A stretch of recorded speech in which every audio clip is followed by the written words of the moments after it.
Hello students, I am doctor Hina और आज हम बैथे-फ्लोक रिलेशन के बारे में पढ़ने वाले हैं।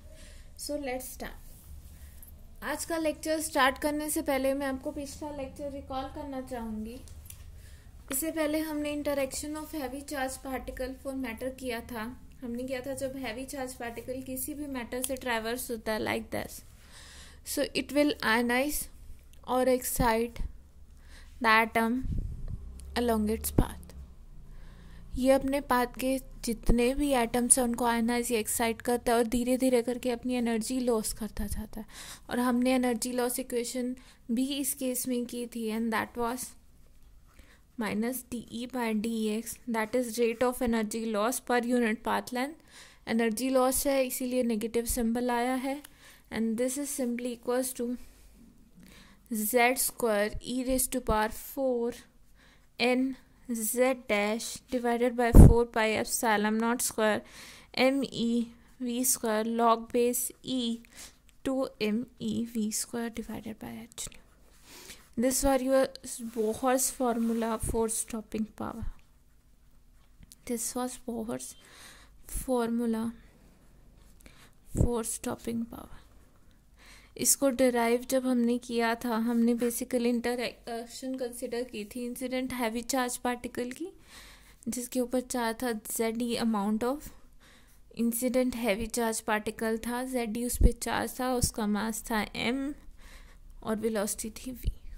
ओके, इसकी इंटरएक्शन कंसिडर की थी जो मीडियम है उसके इलेक्ट्रॉन्स के साथ, और इंटरएक्शन कंसिडर करते हुए हमने ट्रीट किया था कि इसकी स्पीड इससे इतनी ज़्यादा है कि इलेक्ट्रॉन्स रेस्ट में हैं और ये धीरे धीरे करके अपनी एनर्जी लूज़ करता जा रहा है। This is your rate of energy loss, जिसको आप स्टॉपिंग पावर भी कहते हैं। Rate of energy loss per unit path length. यहाँ पे Z is the charge on incident charge particle, E electronic charge होता है, N is number of atoms पर unit volume, number of atoms per unit volume of the target medium. Z dash is the charge on the target medium. ये दोनों जो quantities हैं these are related to the target medium. target medium हम उसको कह रहे हैं जिस मीडियम में हैवी चार्ज पार्टिकल ट्रेवर्स कर रहा है, जिसके इलेक्ट्रॉन्स के साथ वो इंटरेक्ट कर रहे हैं। This is mass of electron 4 pi epsilon naught. This is v. v is the velocity of incident charge particle. Okay. And here h nu is your frequency through which electrons are revolving in their orbit. I hope it is clear. ये आपको remember होगा stopping power formula या फिर Bethe's formula for stopping power. This was a simple derivation. Now आज के topic पे हम proceed करते हैं which is Bloch Bethe relation. ये रिलेशन इनकाउंटर करते हुए हमने रिलेटिविस्टिक इफेक्ट को कंसिडर नहीं किया था, हमने कम्प्लीटली रिलेटिविस्टिक इफेक्ट को इग्नोर किया था। इलेक्ट्रॉन का इंसिडेंट चार्ज पार्टिकल की वेलोसिटी v ले ली थी, मास m ले लिया था और नॉर्मल मैकेनिक्स के लॉ को ट्रीट किया था, बट ऐसा नहीं है। जब ये इंटरेक्शन होता है इंसिडेंट जो चार्ज पार्टिकल है उसका वेलोसिटी बहुत हाई होती है, तो वहाँ कुछ ना कुछ वेलोसिटी हाई होने की वजह से स्पीड ऑफ लाइट का कंपैरेटिव होने की वजह से कुछ ना कुछ चेंजेस आते हैं। वेलोसिटी को आप डायरेक्टली वी ट्रीट नहीं कर सकते। Okay, so there should be relativistic correction on b minima and b maxima. और जब भी हम रिलेटिविस्टिक इफेक्ट को काउंट करेंगे बी मिनिमा और मैक्सिमा की वैल्यू चेंज हो जाएगी। यहाँ से ये वैल्यू चेंज होने से बोहर्स फार्मूला चेंज होके बैथेस ब्लॉक रिलेशनशिप में कन्वर्ट हो जाएगा। अब यहाँ से देखिए कि ये बी मिनिमा और बी मैक्सिमा, आई होप ये आपको रिमेंबर होंगे। B was your impact parameter. Impact parameter क्या था आपके पास? Impact parameter is the perpendicular distance. Suppose कीजिए this is your target atom, nucleus है, सराउंडिंग में इलेक्ट्रॉन है और हम इस इलेक्ट्रॉन से इंटरेक्शन की बात कर रहे हैं और हैवी चार्ज पार्टिकल यहाँ से जा रहा है। So this perpendicular distance is your called impact parameter. Now the thing is आपको ये देख इसमें बी मिनिमा इस की कितना ये चार्ज पार्टिकल इसके पास आ सकता है ताकि ये इंटरेक्शन हो, और कितने मैक्सिमम डिस्टेंस तक ये इंटरेक्शन वैलिड रहती है। These are B minima and B maximum. So ये रिलेटिविस्टिक इफेक्ट लगाने से इन बी मिनिमा और बी मैक्सिमा की वैल्यूज चेंज हो जाती है। अब देखते हैं किस तरह चेंज हो जाती है। अब रिलेटिविस्टिक इफेक्ट हम लगा रहे हैं इंसिडेंट चार्ज पार्टिकल पे, उसकी वेलोसिटी है v। सो जब भी वेलोसिटी रिलेटिविस्टिक रीजन में आती है, रिलेटिविस्टिक इफेक्ट लगाए, so velocity direction of motion, suppose कीजिए इंसिडेंट चार्ज पार्टिकल जैसे यहाँ जा रहा है, सो इस डायरेक्शन ऑफ मोशन में वेलोसिटी की वैल्यू v ना रखे, it is reduces by the factor 1/v² minus c² is 1/2। Now the velocity is this.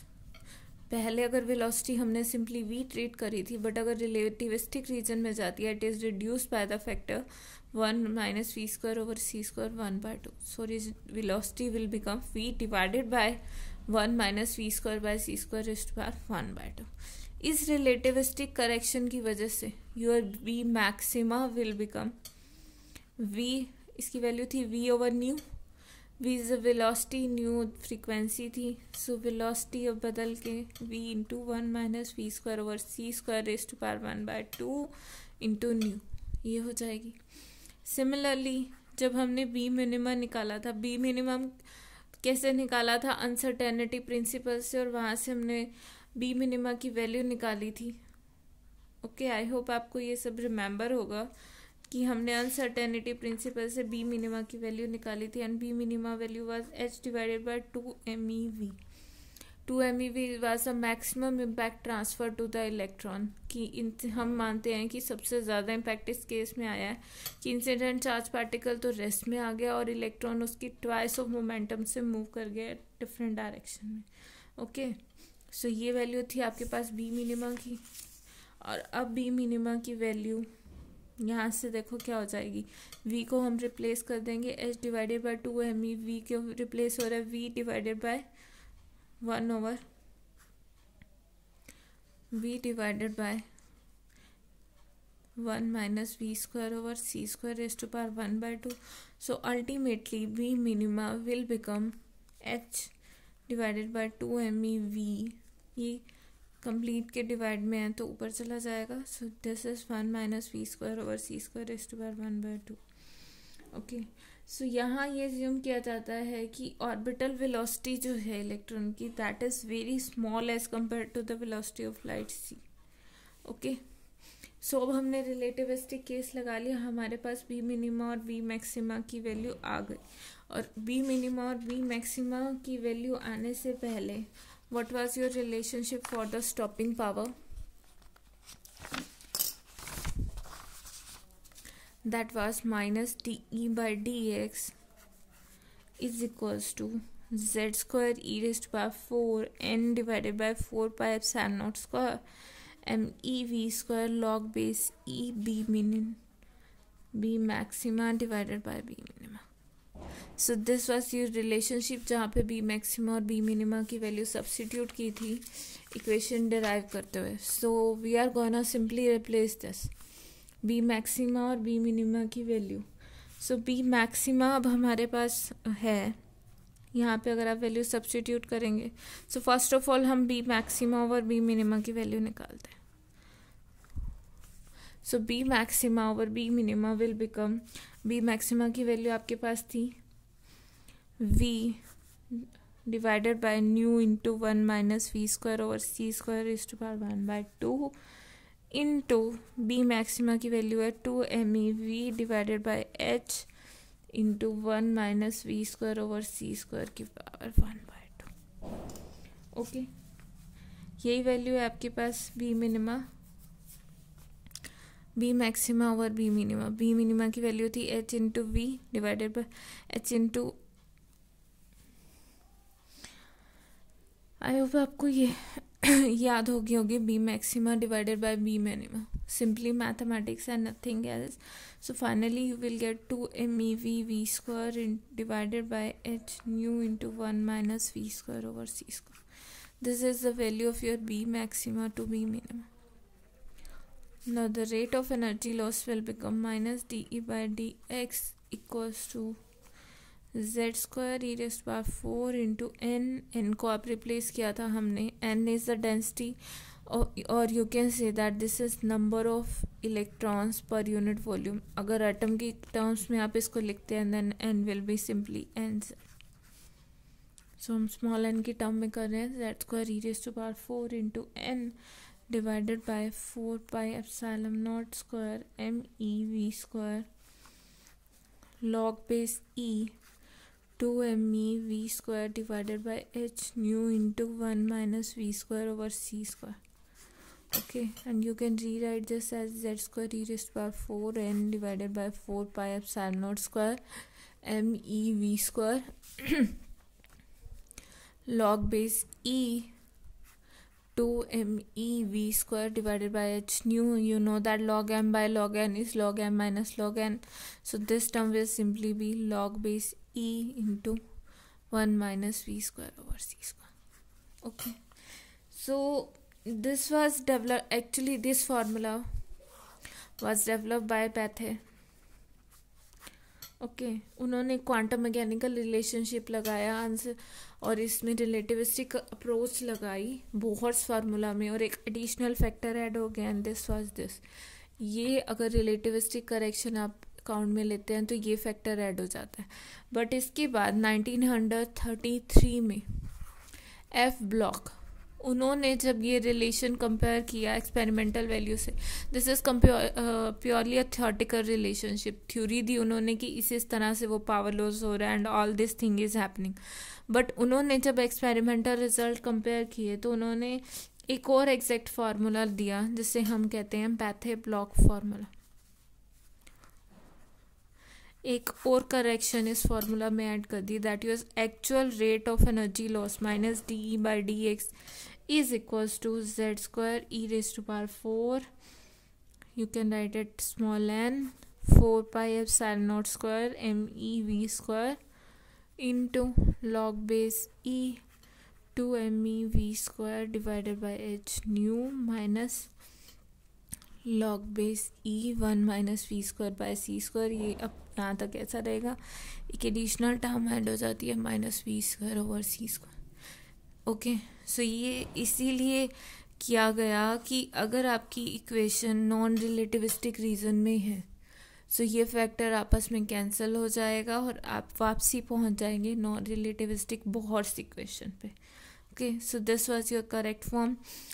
Exam में या आप इस फॉर्म में भी डिराइव कर सकते हैं या फिर एन की value simply N Z dash भी लिख सकते हैं. Z dash is the atomic number of target nuclei and N is the number of atoms per unit volume of the target medium. I hope it is clear. आपको समझ आ गई होगी ये चीज़ कि बैथे फार्मूला क्या है, ब्लॉक फार्मूला क्या है एंड बैथे ब्लॉक इक्वेशन क्या होती है. ये तीनों इक्वेशन या ये सब कह लीजिए कि ये सब आपकी स्टॉपिंग पावर की इक्वेशन थी. स्टॉपिंग पावर मैं फिर से बता रही हूँ, stopping power is your rate of energy loss और D E by D X. Okay, and you can see this formula that this is in stopping power of the medium is independent of mass of incident particle. कहीं भी incident particle का mass नहीं है इस equation में. Okay, but it is proportional to z square minus d by dx is clearly proportional to z square और inversely proportional to v square. यानी कि ये डिपेंड करती है कि इंसिडेंट चार्ज पार्टिकल की वेलोसिटी कितनी है और z कितना है, यानी उस पर चार्ज कितना है. अगर उसका चार्ज आप देख लेंगे, देखिए आपके पास दो केस होते हैं हैवी चार्ज पार्टिकल के केस में जो आपके सिलेबस में है, that is proton and alpha particle. Obviously alpha particle का जो चार्ज है this is 2 and this is 1. So rate of energy loss same medium हो, सेम वेलोसिटी हो, किसका ज़्यादा रहेगा, अल्फा पार्टिकल का. आपके पास कंसेप्चुअल क्वेश्चन भी आ सकता है फॉर द सेम कंडीशंस कि इनकी वेलोसिटी सेम है, टारगेट मीडियम सेम है, किसका एनर्जी लॉस रेट ज़्यादा होगा, and that is of alpha particle, क्योंकि ये जेड स्क्वायर पर डिपेंड कर रहा है, उनके मास से कोई लेना देना नहीं है इसका. सेकेंड थिंग, ये वेलोसिटी के डिपेंडेंट है. ध्यान से देखिए इस चीज़ को, वेलोसिटी के डिपेंडेंट है, इन्वर्सली प्रोपोर्शनल है वी स्क्वायर के. दैट मीन्स जैसे जैसे वेलोसिटी आपकी कम होती जा रही है आपका एनर्जी लॉस बढ़ता जा रहा है. ये चीज़ एक बार हम पहले भी डिस्कस कर चुके हैं, सिंपल टर्म्स है। वेलोसिटी कम होती जा रही है, वेलोसिटी कम होने की मतलब उसका स्पीड कम होती जा रही है, टाइम ऑफ इंटरेक्शन बढ़ता जा रहा है, टाइम ऑफ इंटरेक्शन बढ़ता जाएगा तो ऑब्वियसली एनर्जी लॉस बढ़ जाता है। सो इसीलिए भी जैसे जैसे एनर्जी कम होती जाती है एनर्जी लॉस बढ़ता जाता है, और कुछ एंड वाले रीजन में जाके एनर्जी लॉस कुछ मैक्सिमम सा हो जाता है। So rate of energy loss का अगर आप ग्राफ देखें, it is something like this. इसकी एग्जैक्ट डेफिनेशन या वो चीज़ नहीं है कि ये फिर से क्यों पीकिंग होता है। Okay, this is with energy. At rate of energy loss, you are seeing that it is increasing, approaches to a maxima, then decreases and then again start increasing. अब ये क्या चीज़ है, हल्का सा मैं आपको ग्लिम्स दूंगी, आपके सिलेबस में तो नहीं है बट फिर भी देखिए, इंसिडेंट चार्ज पार्टिकल है, आ रहा है, सपोज कीजिए अल्फ़ा है, अल्फ़ा के पास +2 यूनिट्स ऑफ पॉजिटिव चार्ज है, ठीक है, हीलियम पे +2 यूनिट्स पॉजिटिव चार्ज है, अल्फ़ा हीलियम न्यूक्लियस ही होता है। सो जैसे जैसे ये मीडियम में आ रहा है धीरे धीरे एनर्जी लॉस कर रहा है। एनर्जी लॉस करने का क्या मतलब है, velocity is decreasing, velocity is decreasing. हम स्टार्टिंग में कंसिडर करके चले थे that the velocity is much higher than the orbital velocity of target medium. ये एक टारगेट मीडियम में आ गया, वेलोसिटी कम होती जा रही है, वेलोसिटी कम होती जा रही है। टारगेट मीडियम के अंदर क्या होता है, एटम्स, एटम्स में क्या होता है, न्यूक्लियस और सराउंडिंग इलेक्ट्रॉन। अल्फा पार्टिकल आ रहा है, इन इलेक्ट्रॉन के साथ इंटरेक्ट करता है, धीरे धीरे हमने एनर्जी लूज कर रहा है, वेलोसिटी लूज कर रहा है, वेलोसिटी कम होती जा रही है, दैट मीन्स इन्वर्सली प्रोपोर्शनल है। देखिए, एक बार इंसिडेंट चार्ज पार्टिकल फिक्स हो गया, ये रिलेशन है ना, -d/dx is proportional to z² v², ये तो फिक्स है गिवन पार्टिकल के लिए। जैसे जैसे वेलोसिटी कम होती जा रही है ये इस तरह इंक्रीज करता जा रहा है, एक पॉइंट पे आता है। अब ये पीक कहाँ आती है, देखिए, जैसे ही इंसिडेंट चार्ज पार्टिकल या you can say alpha particle की velocity orbital velocity of electrons के इक्वल हो जाती है। सो एटम क्या करता है, इसकी वो अल्फा पार्टिकल क्या करता है, इस एटॉमिक इलेक्ट्रॉन को गेन कर लेता है, इससे एक इलेक्ट्रॉन ले लेता है और वो बन जाता है हीलियम+3। हीलियम+3 बन गया। अब Z कम हो गया तो एकदम से ये ड्रॉप आ जाता है, साथ साथ वेलोसिटी भी कम हो रही है। ये फर्दर इंक्रीज क्यों होता है, फर्दर इंक्रीज इसलिए होता है उस टाइम पे इसकी स्पीड जो है कंपैरेबल हो जाती है orbital velocity of another electron. दूसरे इलेक्ट्रॉन की ऑर्बिटल वेलोसिटी के कंपैरेबल होगी तो इसका एनर्जी लूज करने के चांस, उससे एटॉमिक इलेक्ट्रॉन लेने के चांस बहुत ज़्यादा हो जाते हैं। इसी वजह से ये इस तरह का ग्राफ आता है। अल्फा पार्टिकल के एनर्जी लॉस की ये भी एक कैरेक्टरिस्टिक है कि ये इनका चार्ज कांस्टेंट नहीं रहता। मीन्स एंड में आप देखेंगे तो कुछ ही आपको alpha particle as it is मिलेंगे, कुछ हीलियम-3 हीलियम पॉजिटिव बना लेंगे आपके पास single alpha particle is helium double positive, और कुछ खाली बेयर हीलियम रह जाएंगे। मीन्स वो इलेक्ट्रॉन्स को गेन कर लेता है। सो this is kind of interaction of alpha charge particle with matter. आपने स्टॉपिंग पावर भी पढ़ लिया। One term is remaining, that is your range of alpha charge particle. Range हम पहले ही बता चुके हैं।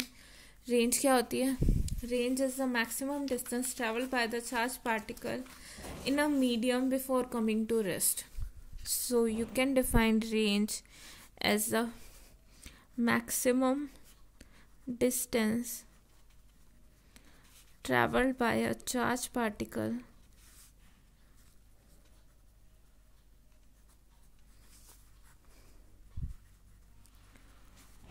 before coming to rest is called range. इसकी डेफिनेशन से ही हम बता सकते हैं, range is the maximum distance travel. dx कब तक होगा, जब तक कि वो रेस्ट में नहीं आ जाता। सपोज कीजिए उसकी एक चार्ज पार्टिकल है जिसकी एनर्जी E0 है, फाइनल एनर्जी 0 है, कितना डिस्टेंस ट्रेवल किया is called range. And one more thing I forgot to tell you, if exam में आपके पास सी दिस इंटरेक्शन आ जाए अल्फा चार्ज पार्टिकल की, इंटरेक्शन आ जाए प्रोटॉन की, इंटरेक्शन आ जाए हेवी चार्ज पार्टिकल की, एक ही रिलेशन है, आपको यही रिलेशन डिराइव करना है alpha charge heavy charge particle का। व्हाट यू डू इज कि ये जब आपके पास फाइनल रिलेशन आ जाएगा, दिस रिलेशन, और हाँ इंटरेक्शन आती है तो आपको बैथ-ब्लॉक इक्वेशन तक निकाल के आना होगा, पिछला article plus this article. Finally यहाँ तक डिराइव करने के बाद अगर प्रोटॉन की स्पेसिफिकली पूछी जाती है देन जेड को 1 ट्रीट पुट करके एक लाइन और लिख देना, अल्फ़ा की पूछते हैं तो 2 कर देना, न्यूट्रॉन की पूछते हैं तो फिर से 1 कर देना। ओके, सो जेड की वैल्यू ही चेंज करनी है, डेरिवेशन सबका सेम है। ओके, वैसे आपके सिलेबस में अल्फ़ा और प्रोटॉन का ही है तो ज़्यादातर उसका पूछेंगे, या मैक्सिमम केसेस में तो सीधा क्वेश्चन ही आ जाता है आपके पास कि हैवी चार्ज पार्टिकल की इंटरेक्शन बताइए।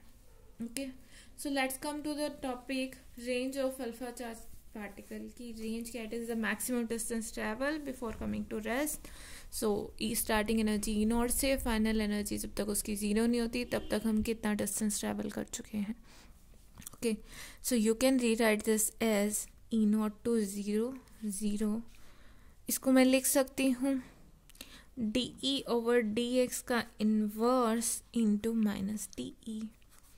सिंपल है, डी एक्स का इन्वर्स करेंगे तो 1 ओवर डी एक्स का इन्वर्स डी एक्स हो जाएगा and this will D cancel हो जाएगा। सिंपल रीराइट किया गया है इसको, और ऐसा इसीलिए हमने किया है डी बाई डी एक्स की फॉर्म में इसको, क्योंकि हमें rate of energy loss calculate करना और मेज़र करना बहुत इजी है, तो वहाँ से आप रेंज को निकाल सकते हैं।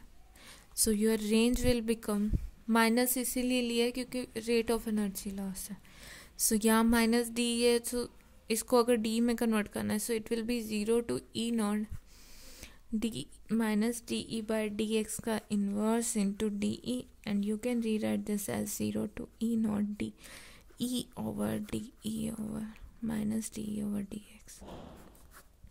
डी ओवर डी एक्स की वैल्यू आपने ऑलरेडी निकाल चुके हैं बैथ-ब्लॉक रिलेशनशिप से, you have to just integrate it to find out the range of charge particle.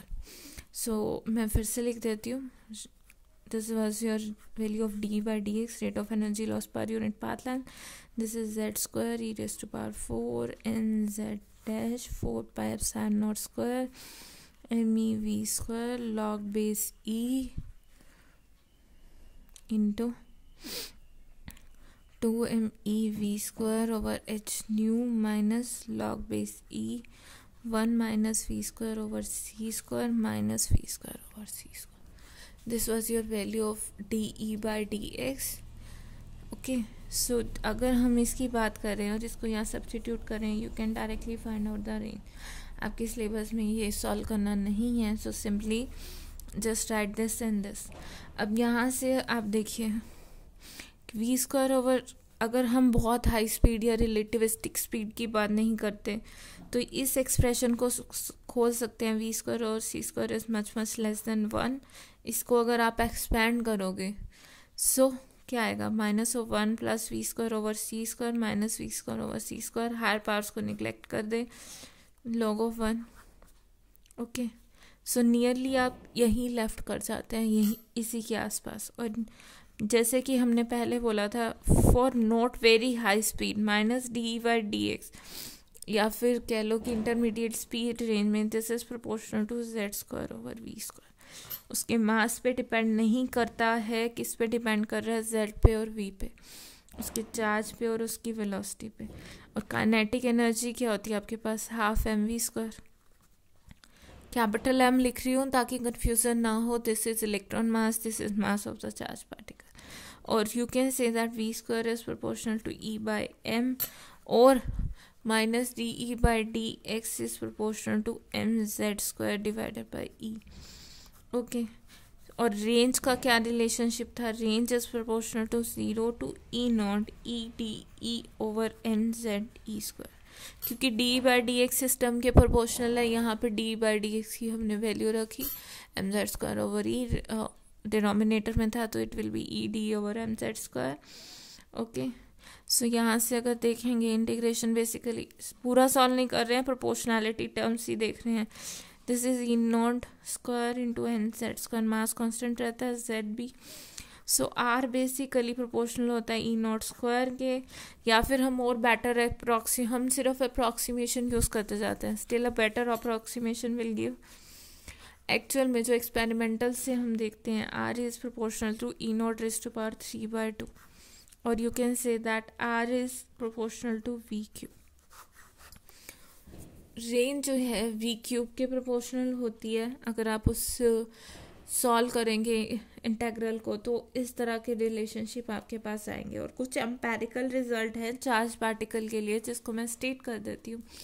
मैं फिर से बोल रही हूँ, एम्पेरिकल रिजल्ट का कुछ भी थ्योरी या वो बैकग्राउंड नहीं होता है कि ये किस तरह से है। एम्पेरिकल रिजल्ट सिंपली आपके पास आते हैं कि अगर आप कुछ एक्सपेरिमेंटल रिजल्ट जस्टिफाई करते हैं, मीन्स हमने एक्सपेरिमेंटल रेंज मेजर की और एनर्जी के बीच में देखा, ग्राफ प्लॉट किया, दोनों के बीच में रिलेशन निकाला कि इस तरह का रिलेशन है और सभी अल्फा पार्टिकल के लिए ये चीज़ वैलिड है। सो एक एम्पेरिकल रिलेशन आ गया जिसका जस्टिफिकेशन नहीं होता है थ्योरी में। सो इलेक्ट्रॉन्स के केस में अगर हम बात करें, हम बात हैवी चार्ज पार्टिकल की कर रहे हैं। सो प्रोटॉन के केस में जो रेंज होती है that is E naught divided by 9.3 into 1.8। Range meter में है। एनर्जी जो है आपकी this is in meter and energy is in MEV। Okay, so one thing is this. Second thing is अगर अल्फा पार्टिकल की range देखें air में at 0 degree Celsius, it will be R is equals to 0.00318 into E naught raised to power 3/2। Okay, again ये चीज़ metre में है और E naught MEV में है। सो यहाँ से हमें रेंज का पता चल गया और कुछ एम्पेरिकल रिलेशन हमने निकाल लिए। बट द थिंग इज़ कि हम रेंज निकालते कैसे हैं, एक्सपेरिमेंटली रेंज क्या होती है और स्ट्रगलिंग क्या होती है, ये जो मेज़रमेंट है किस तरह करते हैं। ओके, सो ये हम नेक्स्ट लेक्चर में करेंगे क्योंकि ऑलरेडी ये लंबा हो गया है। हमने रेंज डिस्कस कर लिया कि होती है, बट रेंज और स्ट्रगलिंग में क्या, रेंज क्या है, स्ट्रगलिंग क्या है और क्या रिलेशन है और कैसे अल्फा पार्टिकल बीटा से अलग है इंटरेक्शन इसकी, क्यों हम ये हैवी चार्ज पार्टिकल का फार्मूला लाइट चार्ज पार्टिकल्स पे नहीं लगा सकते, ये सब हम नेक्स्ट लेक्चर में ड्यू करते हैं। So that's it for today. अगर इस लेक्चर में कोई भी प्रॉब्लम हो या कुछ भी पूछना हो तो कमेंट सेक्शन में आप पूछ सकते हैं। I will happy to answer this. Okay students, that's it for today.